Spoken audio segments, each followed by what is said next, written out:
Hey guys, my name is Matsumoto, and welcome to our episode of Sunday Mailbox. This is a video series where you, the viewer, can submit your gaming-related questions, and then I will give my humble opinion on them. To get the formalities out of the way real quick, if you would like to submit your own question that could be featured in an upcoming episode, you can do so by leaving a comment down below, or by sending me a Facebook or Twitter message. The first question for today comes from Matthew, and it is, do you think that Siege needs another Operation Health?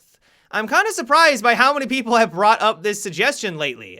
I realize it's always been sort of a joke when something weird or wonky happens, poor hit registration, a glitch occurs, people will jokingly say, oh, we need another Operation Health. But it seems like more and more people are serious about the suggestion, and I can see where they're coming from.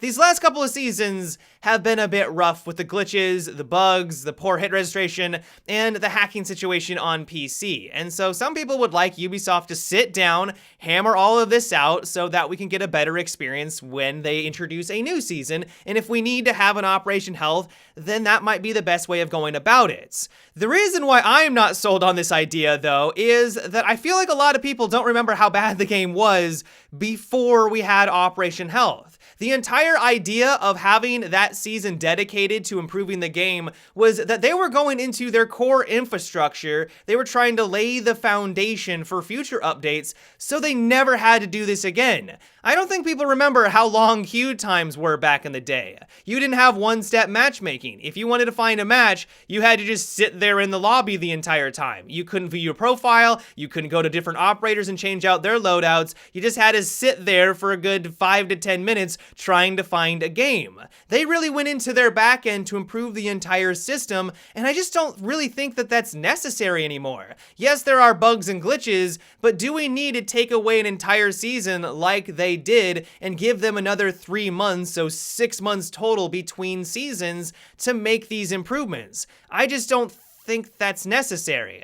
If you kind of think about it, Ubisoft has sort of already reeled in the amount of content that we get each season so that they don't get overwhelmed. We no longer get as many maps as we did with Season 1 or Year 1 and Year 2. We only get 2 new maps. Now granted, they are going on in and updating old maps. We are getting the rework of Hereford Base, for example. Clubhouse just got a rework, so it's not like they're just completely ignoring content on that front, but they're not having to go on in and creating something from the ground up, which can be very challenging and also very time consuming. And so the fact that they don't have to deliver a new map every single season probably gives them more time to actually address those bugs and glitches. And so once again, I don't think an Operation Health is necessary because they've actually reeled in the amount of content that we already get for the entire year. And so all in all, while I do agree with you that Ubisoft needs to do everything they can with this next season to try to make it as polished as possible, I don't think it's nearly as bad as it was before Operation Health, but that is just my 2 cents. Let me know what you guys think on this topic though. Like I mentioned, a lot of people are bringing up the idea of having another Operation Health 2.0 on our hands. Do you think that's necessary? Do you think we're nowhere near that? Give me your guys' thoughts down below. The next question comes from Daniel, and it is, what do you think about an operator in Siege that has a device that allows him to become immune to proximity detonated traps such as Ela, Legion, and Capcan? It would lurk like Cav or Vigil on a cooldown timer. This operator would be a much needed alternative to Thatcher as he can bypass traps quickly and take them out, helping his team. I realize a lot of people don't like dealing with traps in this game, and it's understandable. To have an Ela mine go off in front of you and then her round the corner can be really frustrating. If someone knows how to play Legion effectively, he's got everything good from you to the objective and 5 times over, it's also really annoying. But I don't know if we want to have an operator that just clicks a button and all of a sudden he can just charge on in and completely ignore them. At the end of the day, that is what those gadgets are designed for. They're meant to slow down the progress of the offensive team.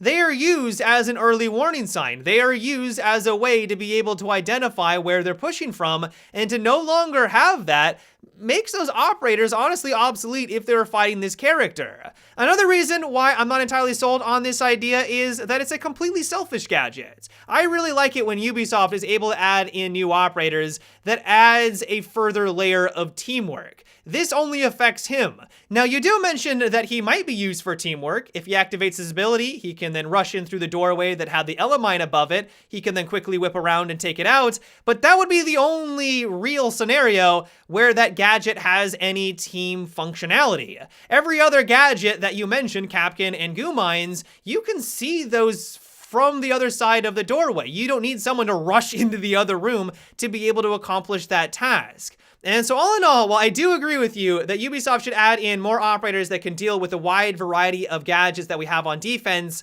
I don't know if I'm completely sold on this guy. I don't like the concept of having someone just simply clicking a button and then just completely disregarding the wide variety of gadgets that are on the defensive team. It kind of seems like an I win button. Now, it's not a global ability to the extent of Lion and Finka, for example, but it's kind of in that same vein. I click a button, all of a sudden I become more powerful, and I don't have to worry about traps. I don't know if that sits with me all that well, but of course that is just my 2 cents. The next question is, what do you think about making it so that you can earn a little bit of Rainbow Six credits for some of the weekly challenges, because I find myself short a couple of R6 credits when I want to buy something?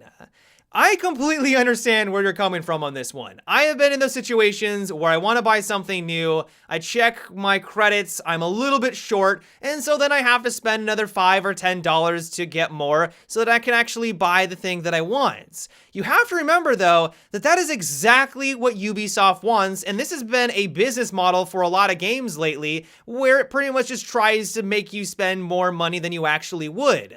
If those cosmetic items just had a set value, so let's say they were $5, then you would go on in, spend the $5, and be on your way. But by having an in-game currency, that means that they always get you to the point where you have a little bit of Rainbow Six credits that you can't spend. And this will incentivize you to try to spend that. In theory, what they want is for you to not spend $5 on a cosmetic item, they want you to spend $10. That way you have still a little bit left of their in-game currency, so when another cosmetic item comes out, you can't just even out the price and just buy, let's say, $1 worth of Rainbow Six Siege credits. No, you have to spend another $5, overspend on that cosmetic item, so that they just get more money from you. Now, this isn't just unique to Rainbow Six Siege. A lot of other video games have this kind of in-game currency, and it's for that very reason. They're just trying to make more money. It may not be great for a consumer, but that's just kind of the way they've gone about it for a lot of other video games. And so all in all, while I do see where you're coming from, I think it would be great to be able to even out our balance and just be able to buy the item that we want for what it's worth. I just don't see that happening. It would be fantastic, but that would go completely against the way that the system is designed. The next question comes from Patrick, and it is, what if you could change Alibi's hologram? Like if you hold down the R1 and press up on the D-pad, you could cycle through standing, crouching, and laying down. The gadget would stretch for crouching and laying down as to keep it a little visible. This could lead to a better sell on the gadget as attackers rush into the room or hallway. I am not too sure how I feel about Alibi right now, because it seems like the longer this season goes on, the less and less I see her on the defensive team. Now, that doesn't mean I think that she's worthless. I think that she's a solid operator. When you're able to pop out of a corner because the enemy shot at your hologram, you now know exactly where they are because they're spotted. Those moments are really satisfying. Even better, when you're able to completely fool the enemy where they fall back after getting spotted by the hologram, you then retake the position of the hologram and take them down. Those are some of the most enjoyable moments that you have in Rainbow Six Siege. But the thing is, though, is that those moments don't really happen very often. If eventually Ubisoft does deem that she needs an upgrade, your suggestion would be one way of going about it. My one concern with your idea, though, is that that might be a bit too powerful. At the end of the day, it is just a hologram, and offense needs to be able, at a relatively quick glance, to be able to identify if it's real or not. If it's able to cycle through standing, prone, and crouch, that's going to make it much more challenging.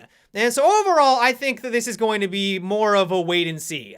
I really don't think that Alibi is terrible right now. I think that she's in a decent place, but maybe in a couple of months, everyone just completely avoids her because everyone knows how to work around her gadget, and maybe it will need an upgrade. Another idea that people have suggested is simply allowing her hologram to look literally exactly like Alibi, with all the different attachments and the different loadouts like her uniform and her headgear. That might be a better way at trying to balance and make her a little bit more consistent. Once again, though, I do think that it's too early to tell. We're gonna have to wait a couple of months, probably until next season, until we get a really good idea of where she's gonna fit into this game.